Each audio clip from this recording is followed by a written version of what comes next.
सवाल ये कि मोदी है तो क्या बंगाल मुमकिन है। सुधांशु त्रिवेदी हमारे साथ हैं, बीजेपी से शाकिर अली, तृणमूल कांग्रेस से अभय दुबे कांग्रेस पार्टी से, और संगीत रागी दिल्ली यूनिवर्सिटी में पढ़ाते हैं, आरएसएस के जानकार हैं। आप सबका एक बार फिर से स्वागत है। शाकिर अली, आपके लोग भी बिक रहे हैं क्या, जो एक के बाद एक जा रहे हैं टीएमसी से? वहां भी सेल लगी है क्या? नहीं, ऐसी देखिए, जिनको टिकट नहीं मिलने वाला था, प्रशांत जी का रिपोर्ट बताया था, वो बहुत सारे लोग जो उसमें ऐसे भी हैं जो उनको टिकट नहीं मिलने वाला था, वो लोग चले गए। और भी हो सकता है और दो चार जाए, ऐसा भी उम्मीद किया जा सकता है। लेकिन सबसे बड़ी बात है कि अब वो बंगाल में मुद्दा नहीं रहा। बंगाल का इनकी हर स्कीम जो है, हर मुद्दा फेल होते जा रहा है।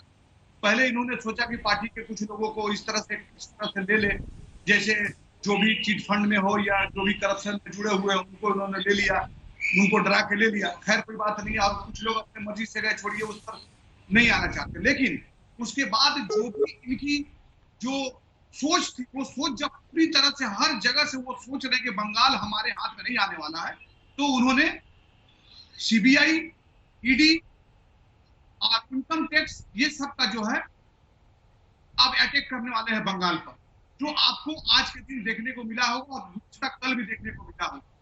आप जरा सोचिए कि 2014 का जो चुनाव हुआ उसमें शारदा नारदा, 2016 का चुनाव हुआ उसमें शारदा नारदा, 2019 का चुनाव हुआ था शारदा नारदा, और अब 2021 का चुनाव उसमें सीबीआई, ईडी। तो ये जो है, ये मशीनरी जो है हर चुनाव में बंगाल में लगा है, और इसका सीधा फायदा जो है ममता बनर्जी को मिला है, क्योंकि बंगाल की जनता जानती है कि यहाँ जो सीबीआई और ईडी और ये जो भी मशीनरी इस्तेमाल होती है, वो चुनाव में डराने और धमकाने के लिए, तो आप इस बात से खुश हैं कि सीबीआई, ईडी का इस्तेमाल हो रहा है, उसका फायदा मिल जाएगा ममता बनर्जी को? एक मिनट खत्म। देखिए, आप बताइए कि जो अभिषेक बनर्जी की पत्नी को 24 साल की लड़की है, उसको 2 बजे सम्मन मिलता है और बोलता है कि 3 बजे हम पूछताछ करेंगे। ऐसे कोई भी कानूनी इख्तियार है क्या कि किसी को 2 बजे नोटिस दे और 3 बजे बोले? जिसके पास 8 महीना का एक बच्चा है, उसको इस तरह से हेकल किया जाए कि 2 बजे नोटिस देके बोले कि 3 बजे आपसे हमको पूछताछ करना है। क्या उनके लिए इतने ही समय था, इतनी जल्दीबाजी थी? क्या वो भागने वाली थी, या क्या भाग जाएगी बंगाल छोड़ के? भागने वाले नहीं है बंगाल छोड़ के। लेकिन आप इतना 1 घंटे के समय में एक लड़की से आप पूछताछ करेंगे, सवाल जवाब करेंगे, उनको 1 घंटा का मोहलत देंगे? ठीक है, क्या ये बदला? और ये सिर्फ बदला और बदला के साथ हो रहा है। सुधांशु जी, जब पीएम मोदी को उतार दिया तो फिर ये सीबीआई, ईडी को क्यों उतार रहे हैं साथ में? ये सवाल है टीएमसी का। बोलिए, जवाब दीजिए, फिर अभय जी के पास आ रहा हूं। देखिए, अभी जो शाकिर अली जी ने बोला उसमें स्वयं में अपने आप में कई अंतर विरोध है। पहले कहने लगे जो लोग करप्शन में इन्वॉल्व थे उनको लेकर जब काम नहीं बना, तो भाई पहले स्पष्ट कर दें कि तृणमूल कांग्रेस क्या शारदा नारदा स्कैम को स्कैम मानती है कि नहीं? वो तो कहते हैं स्कैम ही नहीं था। जब स्कैम ही नहीं था तो वो लोग आपके हिसाब से भ्रष्ट कैसे हो गए? या फिर आप उनको भ्रष्ट कह रहे हैं तो मान लीजिए कि स्कैम था। ये दोनों बातें अपनी सुविधा के अनुसार नहीं चलेंगी। ये कहते हैं अंतर विरोध की बात करना।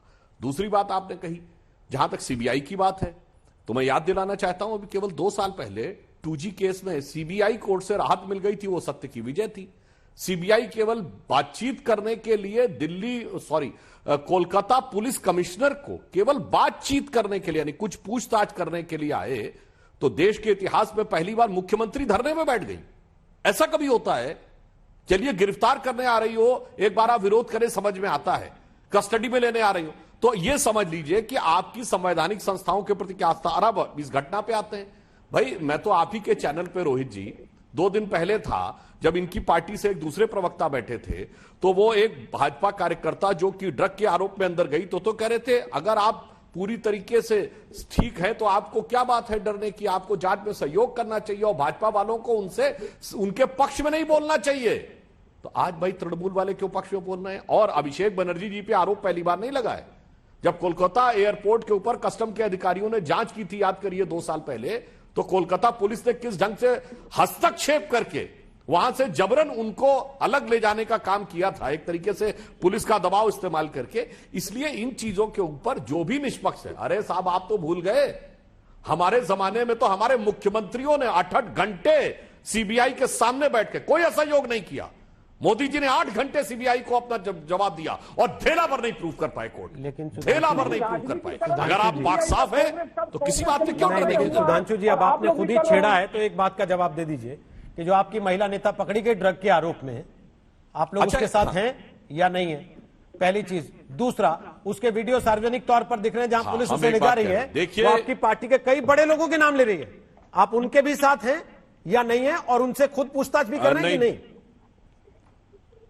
हाँ, बिल्कुल बिल्कुल आपने जो बात कही, हमारा यह मानना है कोई भी व्यक्ति यदि दोषी पाया गया, पूरी जांच होनी चाहिए, अंतिम निष्कर्ष तक जांच होनी चाहिए और इस पर प्रभावी कार्रवाई होनी चाहिए। परंतु जब वीडियो की बात आई है रोहित जी, तो बीरभूम के तृणमूल कांग्रेस के अध्यक्ष अणुव्रत मंडल का भी वीडियो आया जिसमें कथित तौर पे वो अपनी पार्टी कार्यकर्ताओं से कह रहे हैं कि भाई अब भाजपा के लोगों को अरेस्ट करवाना है, पुलिस के द्वारा कुछ बरामद करवा के जिसमें ड्रग्स का नाम भी ले रहे हैं और मैं एसएसपी से बात करूंगा कि वो इसको सुनिश्चित करें।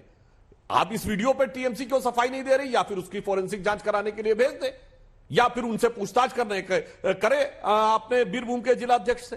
तो मैं इसलिए कह रहा हूं, पुलिसिया खौफ, पुलिसिया राज जिस ढंग से बंगाल में चल रहा है, हमारे इतने कार्यकर्ताओं की मृत्यु हुई है, चलिए मैं बात कर रहा हूं, कितनों को सजा करवा दी, चलिए वो ना बता पाए, कितनों को कोर्ट में चार्जशीट करवा दिया आरोपियों को, चलिए वो नहीं करे, कितनों के चार्जेस फ्रेम कर दिए, वो ना बताएं, कितनों को अरेस्ट कर दिया।